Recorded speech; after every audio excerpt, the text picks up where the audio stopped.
Good day, my fellow nurses. For today's video, we're gonna talk about a pediatric case by Jerome and his family. So stay tuned for the questions, answers, and additional information that this video will cover. Once again, I am Corbin and I'll be your nurse for today.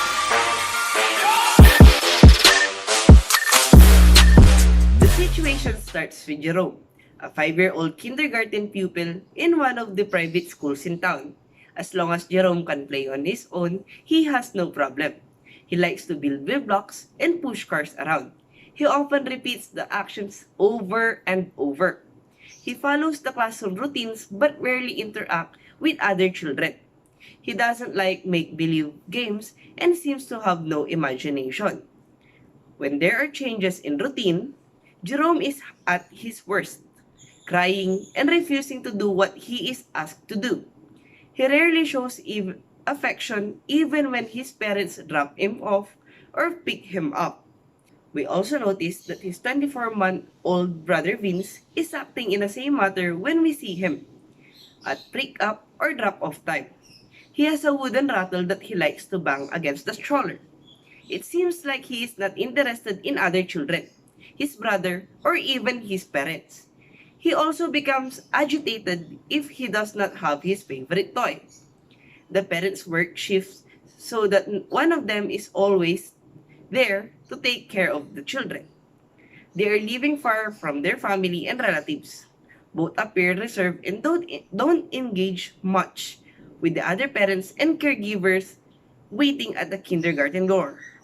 Jerome's father has attended his parent-teacher interviews but did not volunteer much information about Jerome or the rest of the family. He also appears to have no concern about James.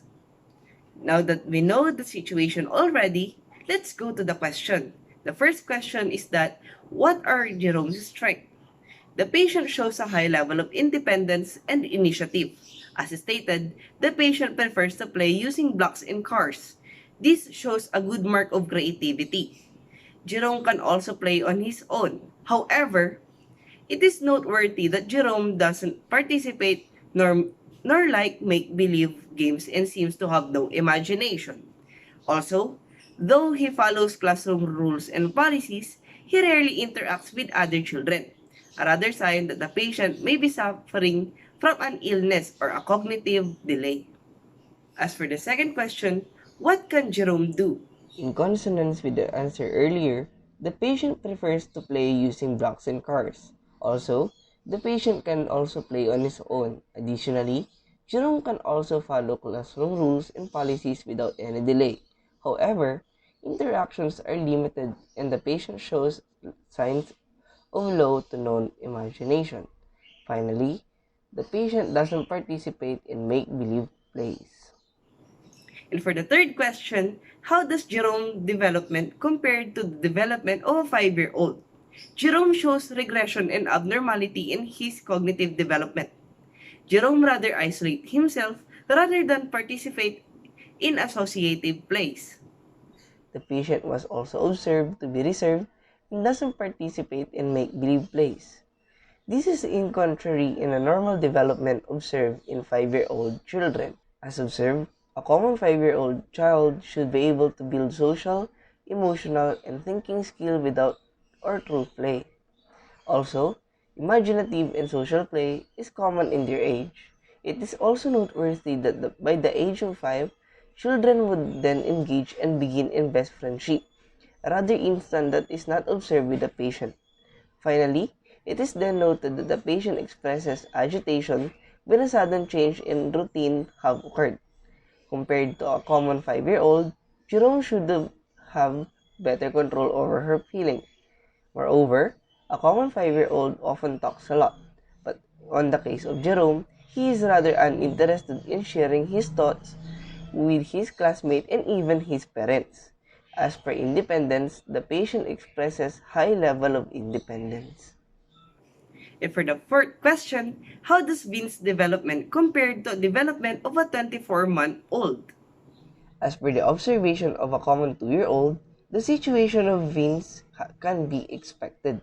This is due to the fact that around 2 years old, children tends to copy adults and older children. However, It is observed that there is a deviation in regards to his socialization. It is then observed that he is rather unattached with other people. This is due to his growing independence.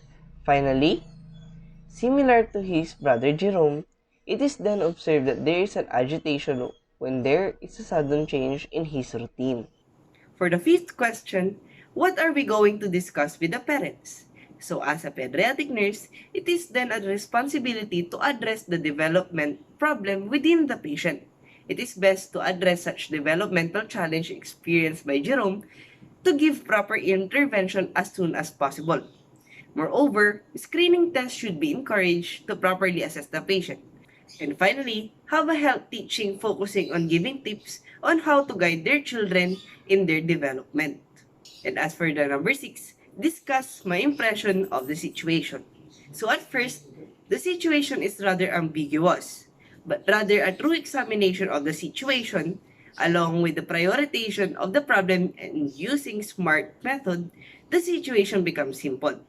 The patient had a problem in cognitive development and as observed, one of the parents were rather detached from the patient. It is also noteworthy that the younger sibling of the patient shows similar signs. Taking this together, we can do a careful diagnosis and intervention for the patient. And for the seventh question, what programs can we recommend to the parents? So as a PHC, a nurse can recommend activities that focuses on cognitive development. Additionally, according to Kids Connect, for children with ASD, arts and craft activity that incorporate senses can be an effective way on improving the kids' attention span, self-expression, and reduce any anxiety-related worries.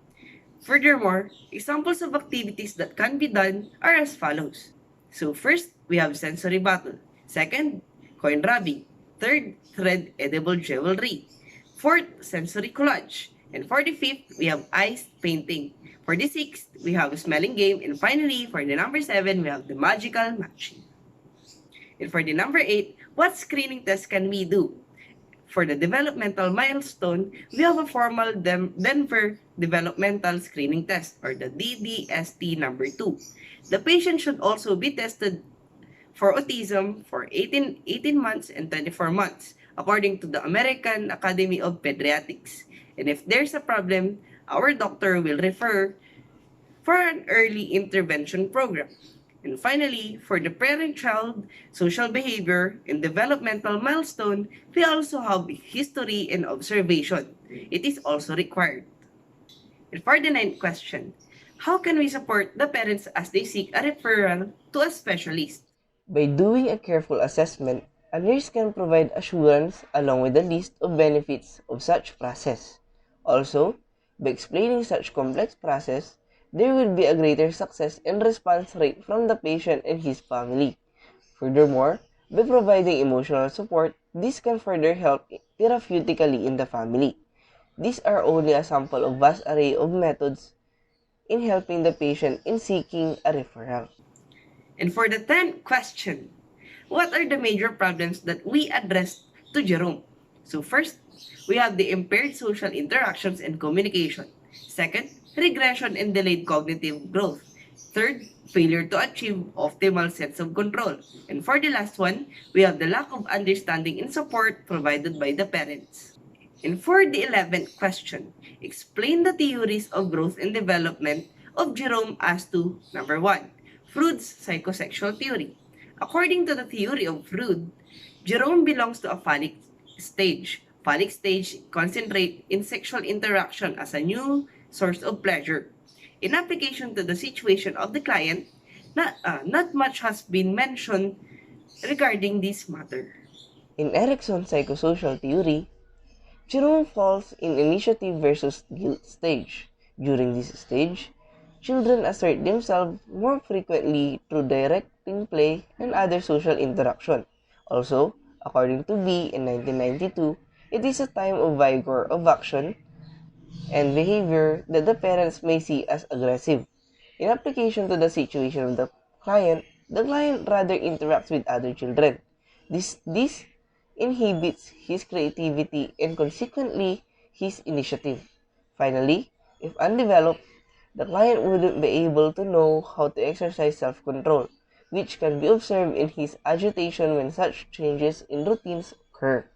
And for Piaget's theory of cognitive development, in the cognitive development proposed by Piaget, the patient is under the pre-operational stage. This is defined as the children thinks about things symbolically.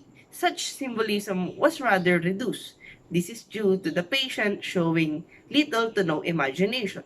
Furthermore, the patient often dislike make-believe plays and changes in reality. And finally, for the Kohlberg's theory of moral development, the patient is in pre-conventional stage. Specifically, obedience and punishment were shown by the patient by following the school rules and policy.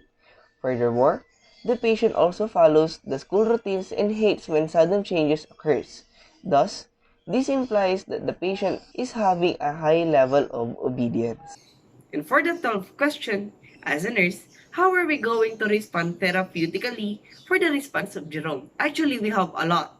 But for example, we have to encourage moving. Next, we have to encourage practicing classroom behavior. Having a conversations about the child's favorite animal or sport can encourage the child to listen, respond, and question. Next, we have to ask the parents to arrange play dates. And for the last one, we have to talk about their feelings. The nurse can help in child work out what they are feeling something and help them put the words into feelings. This will help the child from friendship and show empathy. And for the final question, using the nursing process, identify 3 priority nursing diagnoses for Jerome. Formulate a nursing plan based on the prioritized nursing problem. Use the format given below. So for the nursing diagnosis, we have 3. So first, we have delayed growth and development related to abnormalities in cognitive function as evidenced by mismatched behaviors within the age group. Second, we have impaired social interaction and communication related to distributed brain development. And for the last one, we have impaired parenting related to lack of understanding of childhood development. I hope that you've learned something for today. The nursing care plan and then the drug study can be downloaded down below. And for more content like this, make sure to click that subscribe button and ring that notification bell. Once again, I am Corbin and I'll see you on the next video. Stay sharp and stay smart.